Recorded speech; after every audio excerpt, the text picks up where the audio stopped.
All right, what's going on YouTube? Today, we're going to be loading some 4570 Government. And what we're going to be loading today is a 405 grain jacketed soft point from, I'm not Hornady, but from Remington. I got a buddy that wants to shoot some of these. He's got a bunch of them, so I told him, I said, hey, you know, let's work up a load for you. So we're going to be using Varget today. Try it out. My data I'm getting is from the Lyman 49th edition, right? This guy right here. And load data. We're going off of this spot right here.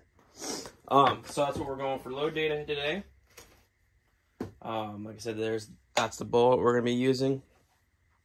We're going to start at 53.5 grains of Varget and work our way up to 55 grains.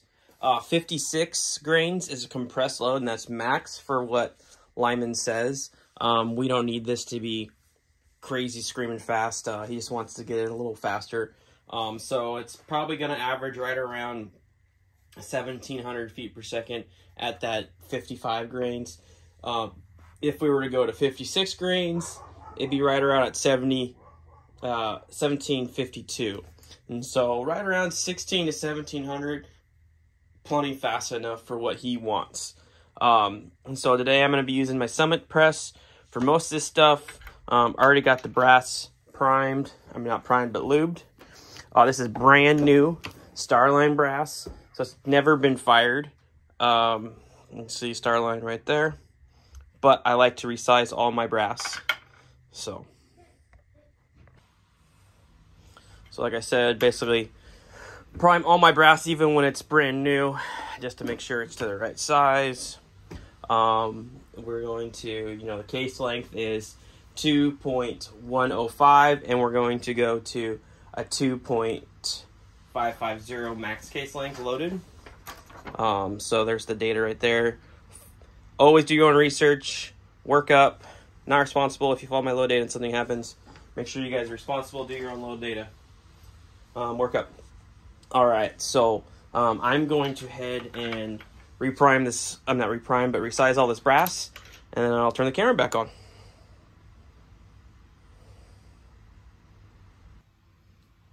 All right, so now I got all my brass sized, and I cleaned off the lanolin. And now we're going to work on flaring. I've got my, because this is a straight wall case, we're going to be using a straight wall bullet here. You always want to flare your bullets, because see, this just doesn't fit right? Not your bullets, but your brass. And so we're going to thread this down. We're going to try to get this to work right here. The first time, we'll see. I'm actually going to move the camera angle a little bit here, so my hand's a little too much, so my handle doesn't hit it. So that's going down. That's not touching yet. So I'm going to thread this down. I can feel it start to touch, maybe flaring. Yeah, like right there, starting to flare. So I'm going to go in and turn this a little. Maybe not yet. Okay, that might have flared it a little. Just a touch. Let's go ahead and go a little bit more.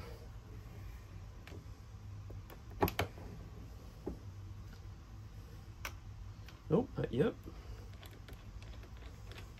I definitely felt the brass. Oh, there we go. I definitely felt the brass make contact with the die. But here, let's see here. Okay, that's starting to flare it. Let's see. And still not enough.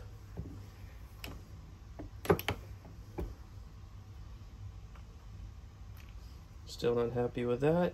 So once you get this tedious part done, right, you'll be good. But oh, there we go. See how the bullet sits in there? That's just about perfect. So I'm gonna tighten that down. We're gonna go down all the way again. See how this sits in there? Perfect. All right, let's do one more here.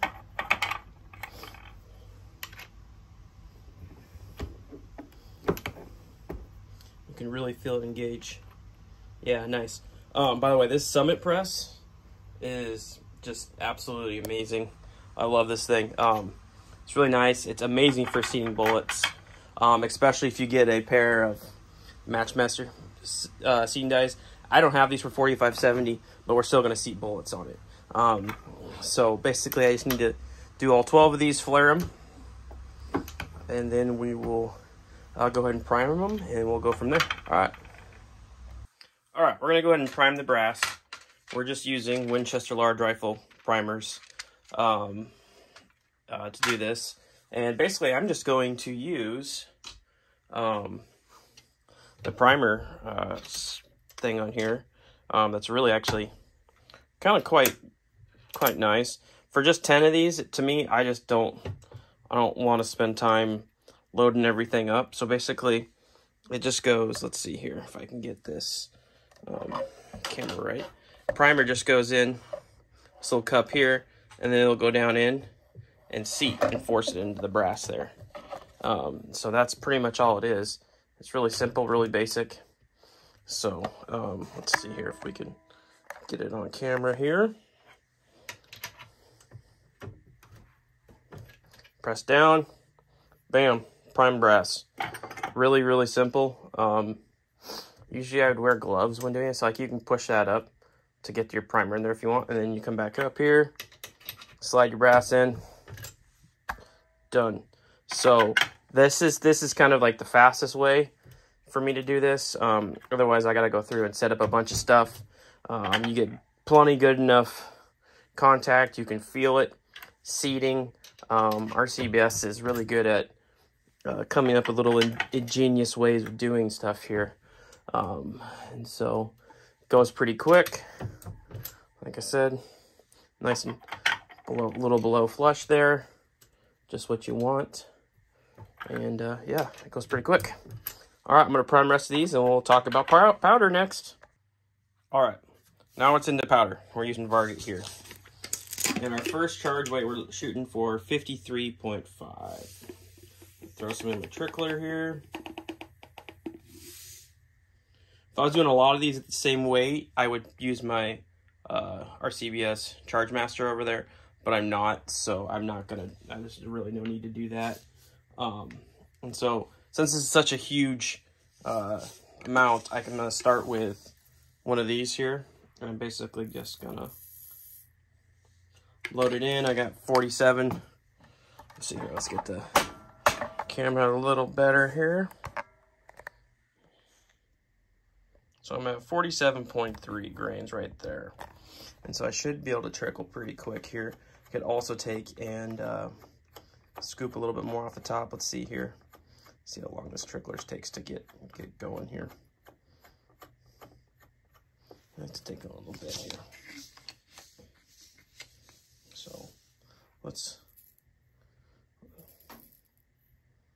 So I'm looking for 53.5, so I'm a little heavy. So I'm going to take and scoop a little off. And then we'll trickle.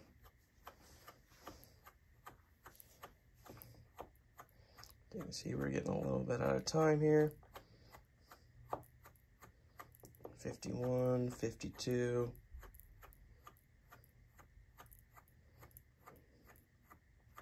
This is obviously the very long and slow method, but it's also a very accurate method too. 53.2, 53.4, and 53.5. All right, so we got our first one. We're gonna go ahead and put it in our brass. This will be fun. Yeah, there we go. There we go. Those are what we're looking for case capacity. We are gonna go over here. And we are going to attempt to seat our first bullet here. And so, like I said, we're looking for case overall length of 2.550. We'll take and we will, actually we're gonna have to move the camera just a little bit, right there. I'm gonna take and come down. And that did seat a hair, but let's go. Well, let's just get an idea of what we're at. We're way long, but that's fine. Let's see what we're at here. We're at 2.923. So, I'm gonna go down quite a bit here. Go down a little more. And I'm adjusting. I don't know if you guys can see, but I'm adjusting this screw up top here to raise down the spot to keep seating. So we're at 2.8. Go some more.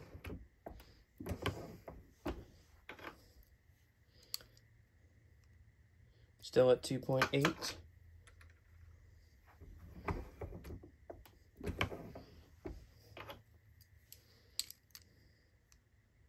2.7, and my calipers are now zeroed. They were not zeroed apparently before, so let's make sure. That's always a good thing to double check. 2.79. So we still need to come down quite a bit here.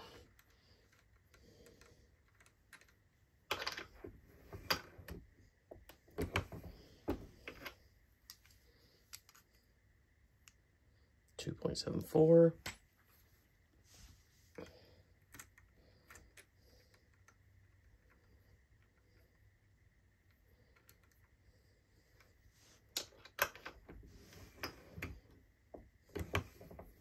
There we go. That felt like that might have gone a little too far, actually.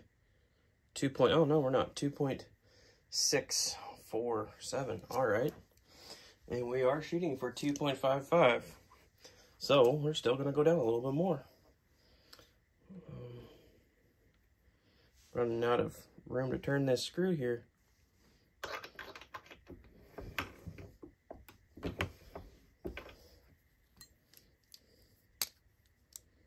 All right. 2.61, we're getting there.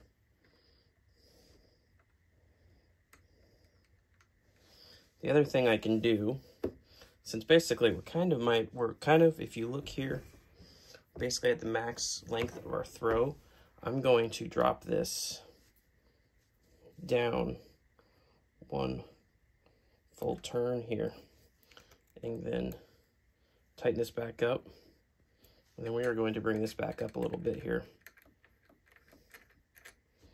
That way we don't see too far, but we did just, well, you guys can't see what I'm doing. I loosened and then tightened this and then moved my die down, and so I can actually get a little more adjustment out of it. So let's see here. Let's see. See, that did seat it a little bit right there. 2.57, so we're really close here. Let's check.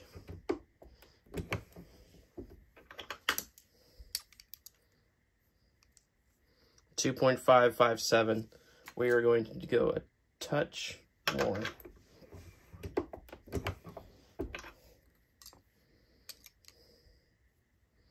.554.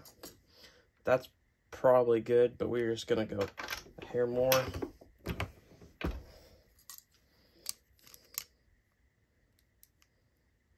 .547. So we're 3,000 into it. That's fine. Where I'm just going to take and set that there. So that'll be good. It's a little further down in the case than I want it to be, but that's fine. It's okay. And then so basically the next step I need to do is I need to, well, first I need to set this die here. So what I can do is take that. I'm gonna, oh, you guys can't see again. And I'm going to take and set my screw there. That's good. And then we're going to take this die out because it's super critical that you crimp your 4570s, 4570 loads. Super, super critical because you will get enough recoil potentially to cause your bullet to move back in the case. So you want to make sure that you do that. So we're going to go ahead and crimp that one real quick.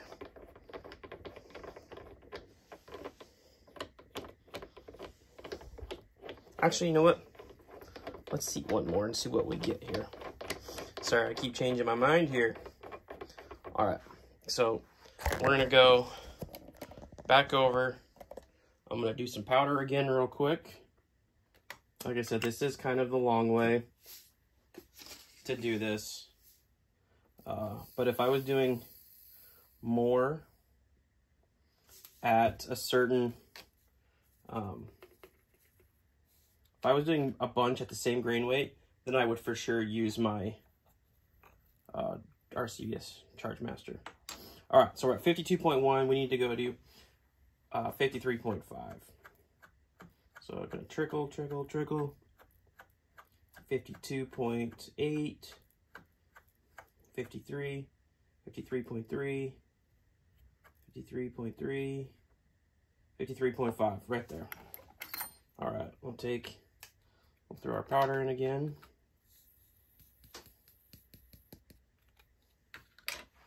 Put that back on the scale. And we are going to seat the bullet again and see where we're at. So once again, we're using just Remington jacketed soft points, and they are 405 grain, so they're big boys. So, okay, as you can see, we're down in the case. Let's see what we got here. 5.448, I mean, 0.02.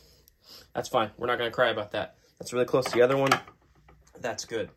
So let's go ahead and spin this guy out.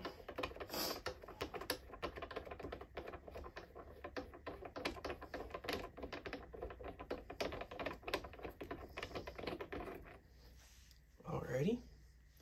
That's spun out. And I have here, let's zoom out here. Oops, that's in. My bad. I have my factory Lee crimp die here, and we're gonna try this thing out. When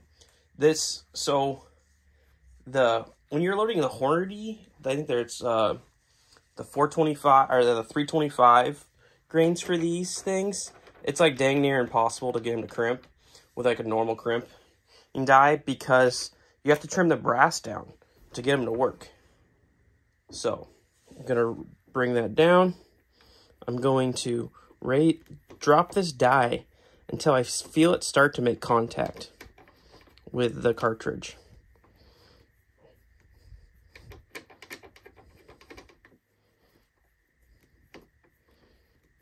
Let's see here. Not quite yet. I haven't seated with this die. I mean, with this, let's see here.